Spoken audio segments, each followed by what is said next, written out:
دنیا میں آپ نے بہت پیارے پیارے پھل دیکھے ہوں گے، فروٹس، اور تقریباً سبھی کو فروٹس پسند ہوتے ہیں۔ کئی پھلوں کا ذکر قرآن مجید میں بھی موجود ہے، اور دنیا میں جائیں ٹریول کریں تو ہر ملک کی ایک خاص بات ہوتی ہے کہ فلاں پھل جو ہے وہ فلاں ملک میں پایا جاتا ہے۔ مگر آج جس قسم کے پھل کی میں بات کرنے جا رہا ہوں، ایسا پھل شاید دنیا میں آپ نے کہیں نہیں دیکھا ہوگا۔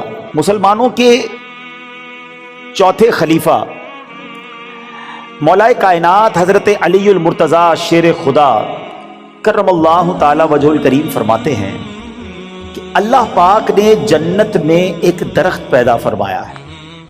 اب وہ درخت کیسا ہے؟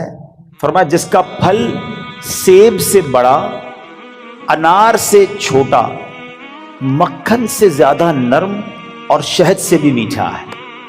سائز بھی بتائی گئی، نرم کیسا ہے اور ذائقہ کیسا ہے، اور سبحان اللہ خوشبو کیسی، فرمایا مشک سے بھی زیادہ خوشبودار ہے۔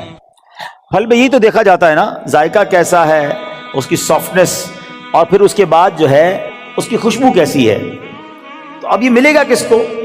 لیکن فرماتے ہیں درخت ایسا ہے کہ اس کی شاخیں پر موتیوں کی ہیں، تنے سونے کے ہیں، اور پتے زبرجد کے ہیں۔ ہائے ہائے، یہ درخت بھی دیکھنے والا، پھل بھی دیکھنے والا، منہ میں پانی آ رہا ہے۔ اب ملے گا کس کو؟ سنو، مولا علی شیر خدا کرم اللہ تعالی وجہ الکریم فرماتے ہیں اس درخت کا پھل وہی کھا سکے گا جو نبی پاک صلی اللہ تعالی علیہ وسلم پر کثرت سے درود پاک پڑھنے والا ہوگا۔ ہائے ہائے ہائے، سبحان اللہ سبحان اللہ، یہ ہے درود پاک۔ وہ تو نہایت سستا سودا بیچ رہے ہیں جنت کا، وہ تو نہایت سستا سودا بیچ رہے ہیں جنت کا، ہم مفلس کیا مول چکائیں، اپنا ہاتھ ہی خالی ہے۔ اللہ اکبر، درود پاک تو جنت میں لے جانے والا وظیفہ ہے۔ بلکہ میں ایک بات کہوں کہ ذرا ایک بار کبھی اکیلے میں بیٹھ کر اگر آپ سے میں سوال کروں کہ آپ کیا چاہتے ہیں، آپ کی ڈیزائرز کیا ہیں، آپ کی خواہشیں کیا ہیں، نوٹ کریں۔ دنیا میں کیا چاہیے ایک مسلمان کی حیثیت سے، مرتے وقت آپ کیا چاہتے ہیں، اچھا قبر میں کیا چاہتے ہیں، اور جب محشر کے دن اٹھیں تو وہاں آپ کیا چاہتے ہیں، ایک بار لکھ لیں اس کو۔ اب میں آپ کو کئی حدیثوں کا نچوڑ پیش کرنے جا رہا ہوں، بہت ساری حدیثیں ہیں، اس کا عطر پیش کر رہا ہوں، اور غور سے سنتے جائیے، اور ہو سکے تو ہر جملے کے بعد سبحان اللہ کہتے جائیے، طبیعت ہری بھری ہو جائے گی۔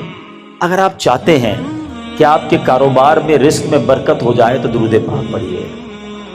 آپ چاہتے ہیں آپ کی بیماری دور ہو جائے، آپ درود پاک پڑھیے۔ آپ چاہتے ہیں آپ کی ٹینشن دور ہو جائے، آپ درود پاک پڑھیے۔ آپ چاہتے ہیں آپ کی عزت میں اضافہ ہو جائے، آپ درود پاک پڑھیے۔ اور سنیں، آپ چاہتے ہیں مرتے وقت کلمہ نصیب ہو اور نبی پاک کا دیدار ہو جائے، آپ درود پاک پڑھیے۔ آپ چاہتے قبر میں نبی پاک کا جلوہ نصیب ہو جائے، آپ درود پاک پڑھیے۔ سنیے، محشر کے دن نبی پاک کے پرچم تلے اٹھنا چاہتے ہیں تو درود پاک پڑھیے۔ آقا کے پیچھے پیچھے جنت میں جانا چاہتے ہیں تو درود پاک پڑھیے۔ اور سنو سنو، نبی پاک کا دیدار کرنا چاہتے ہیں تو درود پاک پڑھیے۔ مدینے جانا چاہتے ہیں اور بار بار جانا چاہتے ہیں تب بھی درود پاک پڑھیے۔ اب مجھے بتاؤ، کچھ رہ گیا ہے؟ اور کوئی چیز باقی رہ گئی ہے جو دنیا میں چاہیے تھی، مرتے وقت چاہیے تھی، مرنے کے بعد چاہیے تھی؟ کاروبار بھی اچھا ہو جائے، رزق میں برکت ہو جائے، ٹینشنیں دور ہو جائیں، ذلیل نہ ہوں، عزتیں بڑھ جائیں، کلمہ مل جائے، نبی پاک کا دیدار ہو، جب تک زندہ رہوں مدینے جاتا رہوں، اور خواب میں آقا کی زیارت بھی ہو جائے، پھر نبی پاک جنت میں ساتھ لے جائیں، پھر بچتا کیا ہے؟ کمال یہ ہے کہ ہر وہ خواہش جو میری ہے، اور میں نے اپنی طرف سے باتیں نہیں کی، ماشاءاللہ جو علماء بیٹھے ہیں، مبلغین بیٹھے ہیں، ان کو یاد آ رہا ہوگا کہ ہر جملے کے پیچھے کوئی نہ کوئی فضیلت حدیثوں میں اور روایتوں میں موجود ہے، کہ یہ سب چیز نبی پاک نے بتائی ہوئی ہے کہ یہ کرتے جاؤ، درود پڑھتے جاؤ، تمہیں یہ بھی ملے گا، تمہیں یہ بھی ملے گا، تمہیں یہ بھی ملے گا۔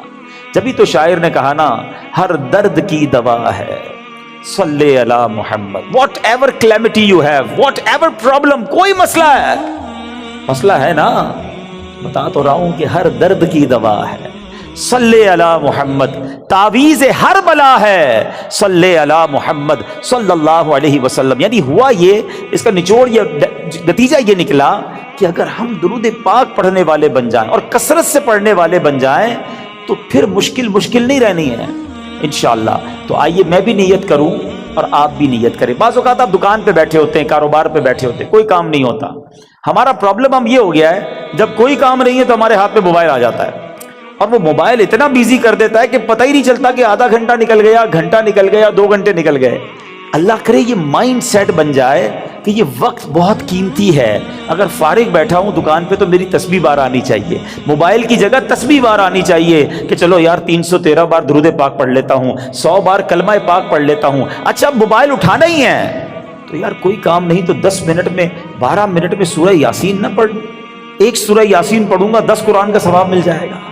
آپ سوچیں، کاروباری ہو نا تو بنو نا کاروباری، کہ تھوڑی دیر میں کیا کیا کما سکتا ہوں، کتنی فضیلتیں کما سکتا ہوں۔ تو اللہ کرے اپنے وقت کا صحیح استعمال کرنے والے ہم بن جائیں، اور میری اور آپ کی زبان ذکر و درود سے تر رہنے لگے۔ اچھا اس کا بینیفٹ یہ بھی ہوگا، آخرت میں تو اجر ملے گا، اللہ کی رحمت سے کاروبار پر بھی برکتیں نازل ہونا شروع ہو جائیں گی۔